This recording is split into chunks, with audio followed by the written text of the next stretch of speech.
Hey, this is Jamey with Stegmaier Games. It is Saturday, November 6th, and I am back on Facebook Live for about 15 minutes here to teach and play a round of Rolling Realms.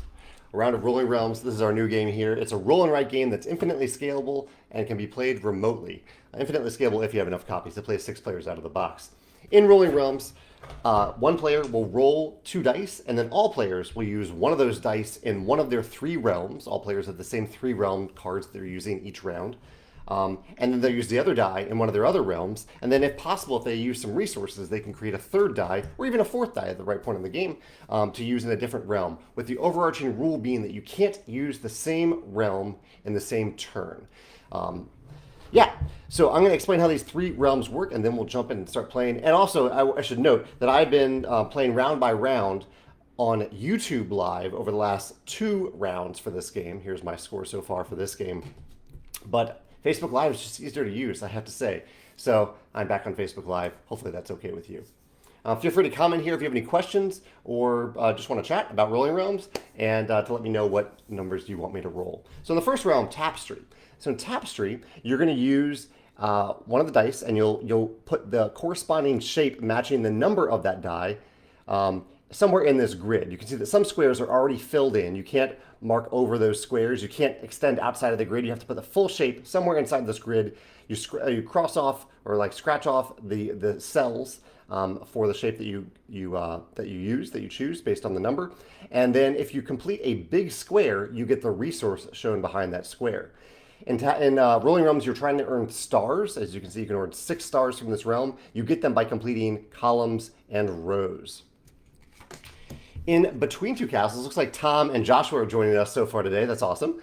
In Between Two Castles, you are building castles essentially from the ground up. So you need big numbers at the bottom and smaller numbers above them. So if I place a 4 here, I can only place a 3, 2, or 1 directly above it. These spaces with the doors are already completed for you, and when you complete a column, you get the resources at the top of that column. At the end of the round, or you can do it during the round if you want, as you complete rows of these castles, you get stars. So the top row of this castle is just 1 cell, so as soon as I fill that in, I earn a star. This bottom row here already has this spot filled in, so I just need a number there and there to fill that one in to get a star. That's Between Two Castles. Then we have Viticulture. Early on in the round of Viticulture, you're probably just going to use a number to circle one of these grapes and earn the resource directly below it. Then later in the round, you'll use one of the grapes that you've already circled by crossing it off, one or more grapes that you've already circled, cross them off, and then add it to the die that you're using for this realm this turn. And if that number is equal to or greater than one of these wine orders, you'll cross off that wine order and get 2 stars. Awesome, let's jump right in and start playing. I'm gonna turn the camera down to my desk so you can see what I am rolling here. There we go. Let's turn the camera a little bit that way so I don't give away all my sticky note secrets down here. All right. Yeah, so I think hopefully you can see everything there.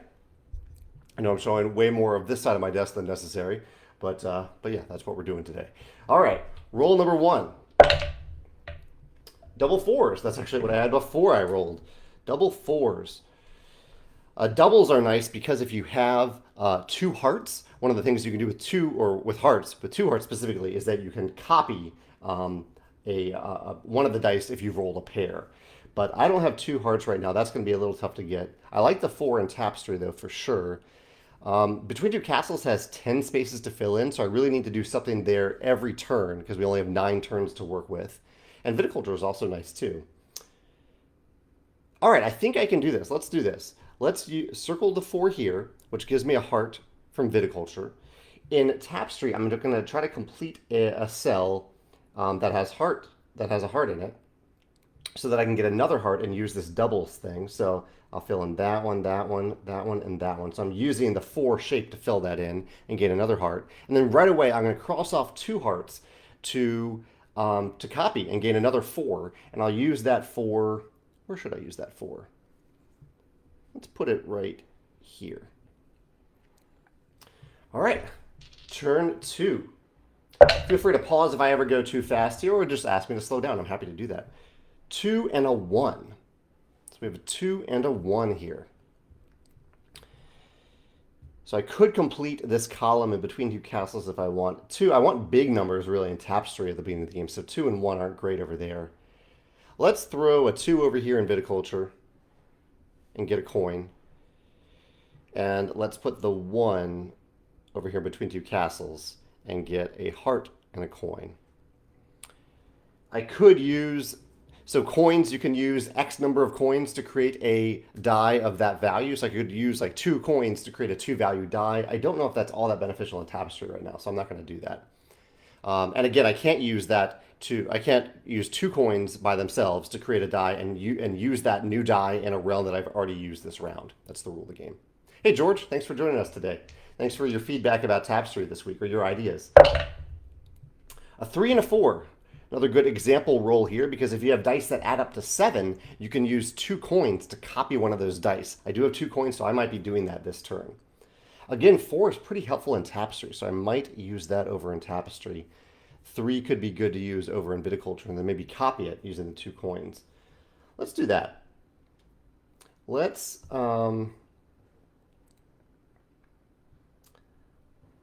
use the 4 over here and get a coin for completing that cell. Let's put the 3 over in Viticulture and get a heart.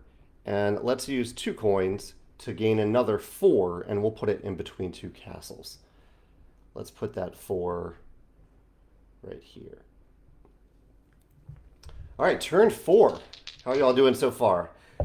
You filling stuff in? Here we go. 5 and a 3.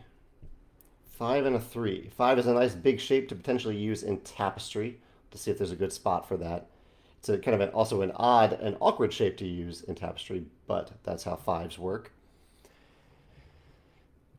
George says he's out of the city and can't play along right now, but hope you're having a good Saturday, George. 5 and a 3. What can I do with that? 5 could be good for a base number in between 2 castles. 5 is also good over in Viticulture. Yeah, it's too tempting to not use that 5 over in Viticulture. Let's put that 5 here and gain a pumpkin. And the 3, what can we do effectively with a 3 right now? I could... let's use the 3. Oh, that's tough. Let's put the 3 over here in the corner. And then I'll use 1 coin to put a 1 value, value 1 here and get a pumpkin over in between 2 castles for completing that short column. All right, turn 5.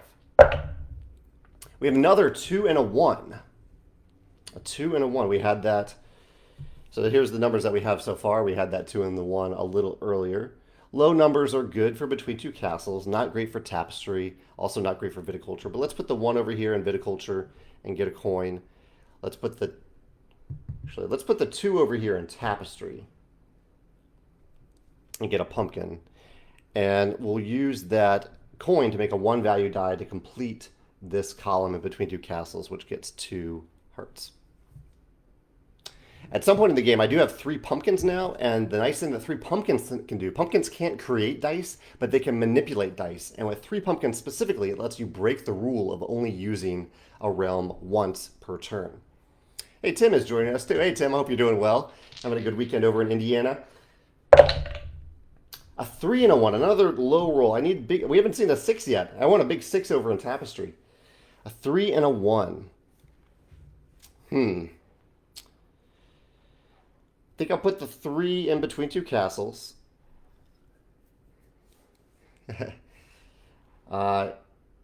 And I think, can we do that? Yeah, let's put the 1. I'm setting up to put a 6 here in Tapestry, but I'll finish off this cell and get a pumpkin. And I don't really have much more that I want to do with this roll. Yeah, it's all coming down to the last 3 rolls. I really need to get, in Viticulture, I need to get all wine orders. I need to do a lot. I don't know if this will be a great scoring round. We will see. I have completed a column in Tapestry, but I'll worry about scoring that at the end of the round. All right, let me know. If you're playing along, let me know what you're hoping that I roll here. Here's a 6, finally. A 6 and a 2. Okay, I'm going to use the 6 a couple times, I think, using some manipulation here. So one of the 6s will go here. I have a 6 and a 2, so I actually only really have 1 6. I get a coin out of that. I have a 2 to spend. What do I want to do with that 2? I could use the 2 in between 2 castles. That might be the better way to go. Yeah, let's put the 2 in between 2 castles. Get 2 pumpkins. And then I'm going to use 3 hearts to copy any die. 3 hearts can copy any die. So I'll create another 6, and I'll use it over in Viticulture. And I will use it with the... I don't even know the most effective way to do this. I'll use it with the... I mean, it's the highest number, so I'll go for the 12. 5 and a 1. To cross off the 12 and get 2 stars. Again, in between 2 castles, I have completed some rows, so I'll mark it. I have completed that row, that row, that row, so I have 3 stars so far there, and I've completed a row and a column in Tapestry, so I have 2 stars there so far. Tapestry is really hard to complete. Tim says, we were discussing the various Stegmaier games and if they were done or not. He says, Between Two Cities came up as one that seems to not get much love anymore. It's actually a pretty good seller of ours, but you're right, it doesn't enter discussion all that much. Tim says he tends to play castles more. Annie's joining us today. Hi, Annie. She says, we love this game. Thank you. Oh, thank you so much, Annie. I'm glad you're having fun with it. You can't see that I'm smiling, but I am. All right, turn number 8. There's another 6. Late game 6 is coming through here. A 6 and a 4. Let's see if I can fit that 6 into Tapestry, which would be awesome at this point in the game. I can. I can fit it over there. The 6 is also good in between 2 castles. And the 4, can I work with that 4? Ooh, this is going to be a tough use of the 6. Because I can put it over here. You have to use the full shape if you use it in Tapestry. So, but that would cause some problems in Tapestry if I do that, actually. So I think I'll probably use the 4 in Tapestry. The 6 is going to go... Oh, man, that's tough. That is difficult. What am I going to do here? This is really tough because I want a big number at the base of between 2 castles, but the 6 is also really helpful in Viticulture. I'm going to have to risk it a little bit. I'm going to put the 4 in between 2 castles at the base. It's a little risky. George says he loves these chunky dice. I do too. It's a lot of fun to roll these dice. I'll put the 4 between 2 castles. Don't get anything out of that. 6 can go over in Viticulture. 6 plus 4... Actually, let's do 6 plus 5 plus 2 is 11. I'm going to need another 6. Have to get lucky here to finish off Viticulture. And then I can't copy the 6, but I can create a 1-value die and put it somewhere. I could put it in between 2 castles if I manipulate it with pumpkins. In Tapestry... Yeah, I can't do much with Tapestry right now. So let's use a coin and 3 pumpkins to put a 2 over in between 2 castles. All right, final roll. I don't even know what I want now. Tom says that he plays Between Two Cities all the time, both as a starter and a filler. That's awesome. Tom, thank you. A 4 and a 5. Okay, final roll, 4 and a 5. What can we do with 4 and a 5? Ideally, I'd finish off like another... I can finish off a row in Tapestry pretty easily. And if I can get a coin out of it, how am I going to get a coin? I really need a coin. Yeah. And the 5, I need to get a coin so I can put a number 1 at the top of Between Two Castles. So that might mean I can't... Okay. Let's put the 4... up here. It's not ideal. It's not going to complete a row or a column, but that's okay. I'll put the 4 up there. The 4 will get me a coin. Then